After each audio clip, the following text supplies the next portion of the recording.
Mesdames et messieurs, bienvenue à ce magazine Terreau. Terreau, c'est l'agriculture, c'est l'élevage, c'est la foresterie, c'est également la pêche. Aujourd'hui, nous parlerons justement de pêche. Vous le savez, le poisson se fait de plus en plus rare dans notre pays, du fait d'une exploitation effrénée de la ressource. L'une des solutions, c'est d'arrêter la chasse et de s'orienter résolument vers l'élevage de poissons. En le faisant, nous pouvons produire des tonnages importants en créant au passage des milliers d'emplois.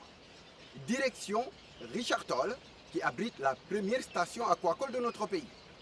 Reportage Tidiane Barry. En matière de pisciculture, le potentiel existe.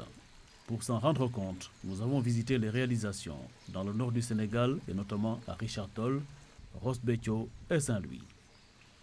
D'abord, l'écloserie de Richard Toll, gérée par l'ANA. Les œufs de tilapia sont récupérés avant de suivre les différentes étapes de l'élevage.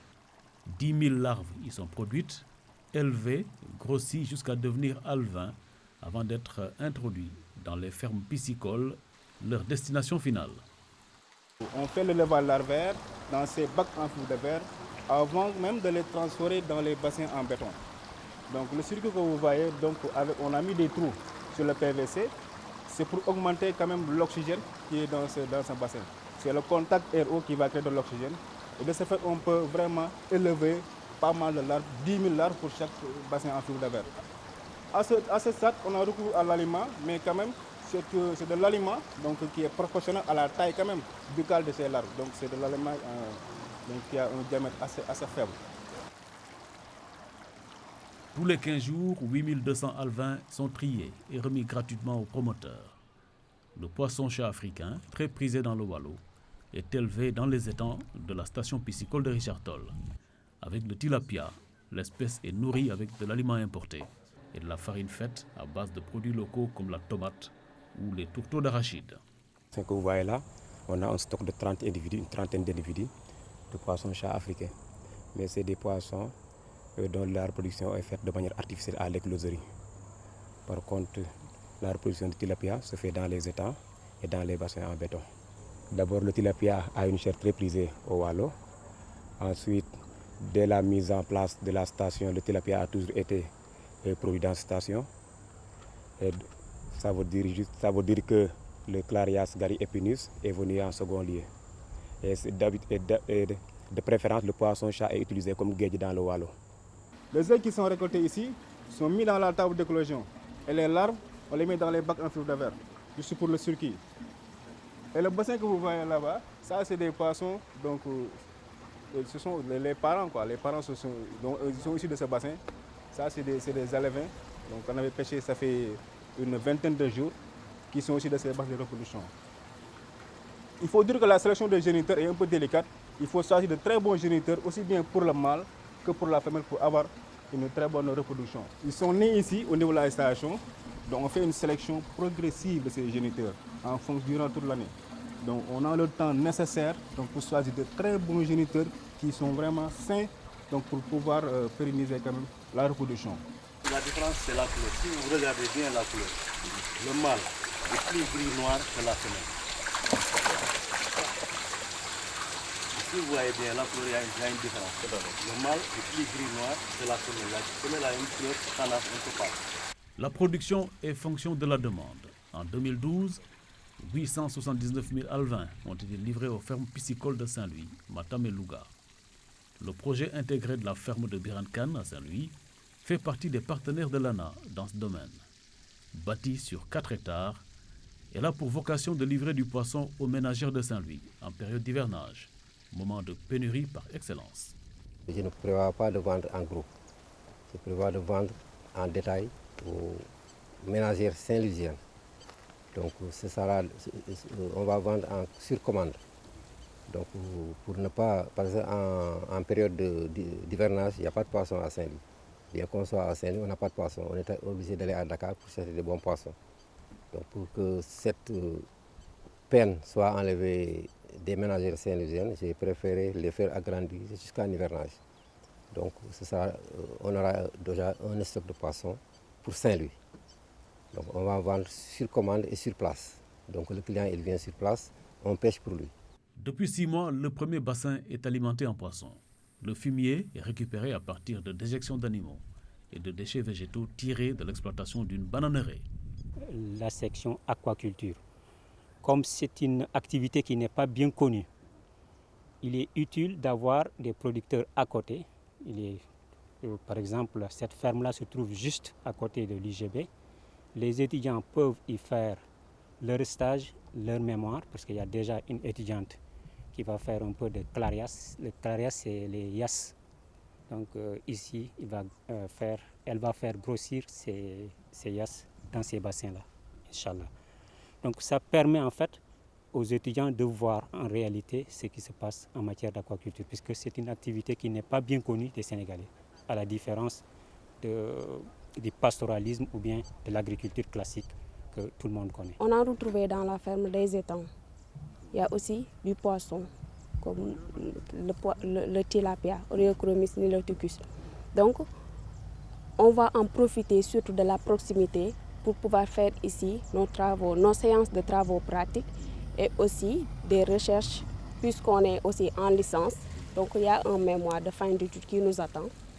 Donc, je vais en profiter pour faire ici mes expériences sur le clarias, c'est-à-dire le poisson-chat. C'est un modèle qui est hautement exportable. C'est un modèle commercial. On voit ici une exploitation qui a une grande envergure économique. Donc, venir visiter, essayer de voir les différentes installations pour essayer, dans un futur proche ou moyen, avec les capacités économiques nécessaires, pouvoir aussi s'implanter à l'image de M. Khan. Plus au nord, 17 km à l'est de Rosbecchio, la ferme de Falundaou exploite 5 bassins de 1800 m². 41 000 alevins y sont nourris. La principale difficulté réside dans le suivi et la mise à disposition de moyens conséquents. Une bonne pérennisation de la reproduction en dépend.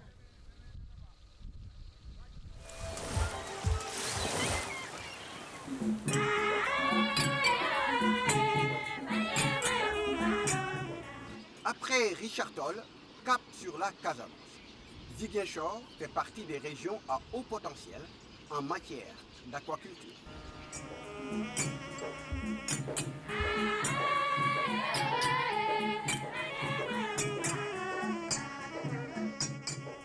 La région dispose d'un important plan d'eau constitué par le fleuve Casamance long de 350 km qui se jette dans l'océan Atlantique au niveau de la côte. L'estuaire du fleuve, caractérisé par les bolons bordés par la mangrove et de nombreuses petites îles, couvre une superficie de plus de 7000 km².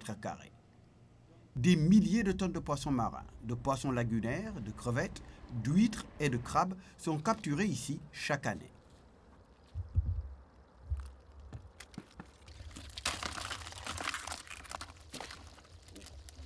Mais il faut dire qu'à l'instar de ce qui se passe ailleurs, la Casamance est en train de perdre sa forêt de mangroves, en partie du fait des changements climatiques, car la baisse de la pluviométrie a favorisé une baisse de la nappe, une acidification des sols et une régression de la mangrove. Les récolteurs d'huîtres et le coupeur de bois ont participé aussi à la dégradation. Tout cela se répercute sur la production halieutique avec d'importantes baisses de la ressource. Dans ces conditions, l'aquaculture se révèle être un important moyen d'adaptation.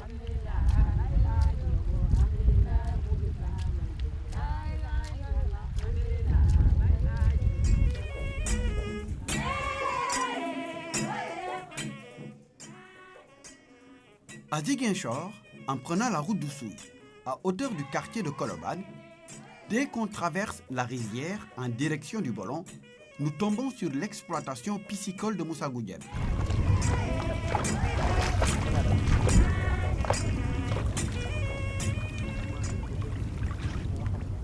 Il fait de l'élevage commercial du tilapia d'eau saumâtre, plus connu sous le nom d'Oas. Aujourd'hui, Moussa reçoit ses partenaires de l'ANA, l'Agence nationale de l'aquaculture, venus visiter sa ferme. À 32 ans, Moussa a quitté Dakar, où il fut marchand ambulant, malgré son diplôme d'ingénieur aquacole en poche. Cela fait moins d'1 an depuis le démarrage de ses activités ici, au niveau de la ferme. Moi, je suis natif de Ziguinchor Je suis né à Ziguinchor, j'ai grandi à Ziguinchor, fait tous mes études à Ziguinchor. Après mon bac à l'université en 2002, au lycée Niabo, où j'ai eu mon bac en série S2, je suis parti à l'université, à la faculté des sciences et techniques, pour faire physique-chimie. De là, j'ai fait 2 ans, j'ai étudié la physique et la chimie jusqu'à licence, pour ensuite, en ce moment-là, je voulais faire quelque chose de professionnel. Il fut de temps, donc j'ai décidé d'abandonner les physiques et la chimie pour faire la pêche et l'aquaculture. C'est en ce moment-là que j'ai atterri à l'Institut universitaire de pêche et d'aquaculture de l'Université Anta Diop pour faire 3 ans là-bas pour décrocher mon diplôme d'ingénieur en pêche et aquaculture. Durant toute ma jeunesse, ou bien mon enfance, j'ai toujours rêvé d'entreprendre quelque chose. Et je n'ai jamais accepté, même dans notre famille, de rester les bras croisés que mes grands frères fassent quelque chose pour moi et que je sois là à ne rien faire. Je me battais tout le temps car j'ai perdu mon père très tôt, à l'âge de 6 ans. Donc c'est pour cela que notre famille, on a toujours été des bagarreurs. Donc j'ai toujours voulu faire quelque chose, car je suis un fils de paysan.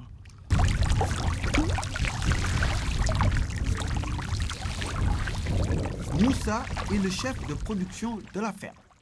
Il travaille avec 2 ouvriers en aquaculture chargés de l'élevage et de l'entretien des étangs.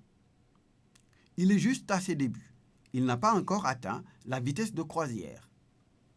Pour cette première phase, il a reçu le soutien de plusieurs structures, comme le PADERCA avec du matériel et l'appui technique de l'ANA. Et même s'il éprouve encore des difficultés, il reste malgré tout très optimiste.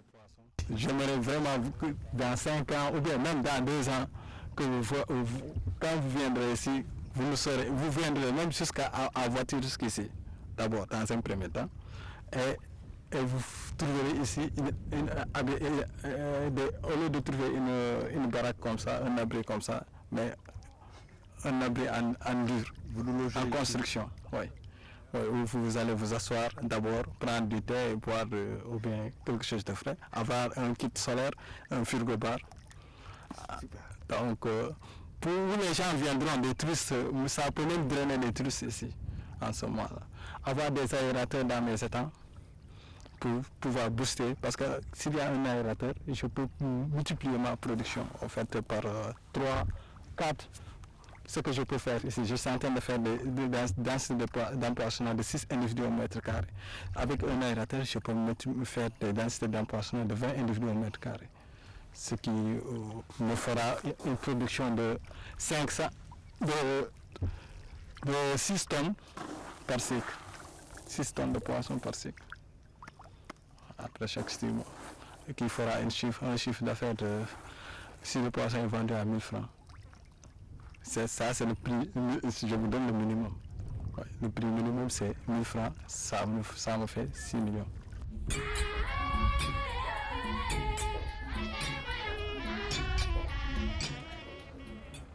Nichées dans la mangrove, sur les bords du fleuve Casamance, l'écloserie qui vient d'être installée par l'ANA, l'Agence nationale de l'aquaculture, a pour objectif de satisfaire les besoins des futurs fermiers qui suivront l'exemple de Moussa. Il s'agira de leur fournir les alevins qui serviront à ensemencer leurs étangs. Donc l'écologie, c'est pour produire vraiment des frettins de qualité. Et là, c'est ce qui faisait défaut au Sénégal ces années passées. Grâce à la FAO aussi, nous avons pu bénéficier d'une écloserie qui est là derrière nous. Donc ça nous permet, comme je l'ai dit, de produire des alevins de qualité à partir de la reproduction des géniteurs que nous avons au niveau de cette station. Pour revenir un peu au niveau du processus de travail qui existe ici, nous avons des collègues qui sont là, une équipe technique. La station est composée de 4 étangs qui font de 1000 à 1250 mètres carrés. L'étang là où nous sommes, c'est un étang de 1000 mètres carrés qui est destiné à la reproduction. Donc on met les poissons mâles et les poissons femelles avec un sexe ratio de 1-1, c'est-à-dire une femelle pour un mâle pour cette espèce, qui est différente de l'espèce qui est au niveau de la zone nord, où c'est un mâle pour 3 femelles. Donc on fait la reproduction dans les temps. Maintenant, les techniciens qui sont là pendant une durée de 2 semaines après la reproduction de ces poissons-là, ils commencent à récolter les larves petit à petit. Donc la récolte de ces larves se fait en une fréquence de 4 à 5 fois par jour.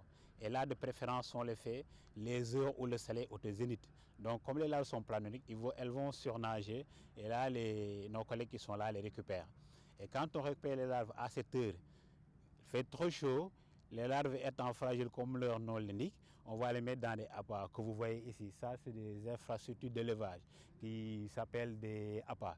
Il y en a des dimensions. Ça varie de 1 mètre cube jusqu'à 5 mètres cubes. Après avoir récolté ces larves, on les stocke.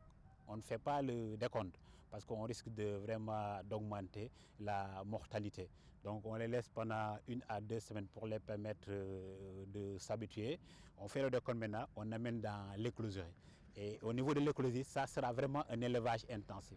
On met l'aération, on alimente aussi à une fréquence de 6 à 8 fois par jour parce que ce sont des larves. Et là, c'est une étape très importante qui permet d'avoir des alevins de qualité, comme je l'avais dit au début. En s'appuyant sur les potentiels du pays, l'aquaculture pourrait se développer très rapidement au Sénégal, ce qui permettrait de lutter contre le sous-emploi et la surpêche. Mais il faudrait pour cela régler quelques préalables. La technologie est maîtrisée de par le monde, mais il nous faut encore former les producteurs, mettre en place les investissements nécessaires, lever certaines contraintes liées notamment à l'aliment de poisson, à des alevins de qualité pour booster la production en matière d'aquaculture. Ça nous permettrait d'atteindre des indicateurs sur lesquels les autorités nous attendent. Des indicateurs en matière de production, mais aussi en matière de création d'emplois. Il y a un haut potentiel effectivement à exploiter au Sénégal.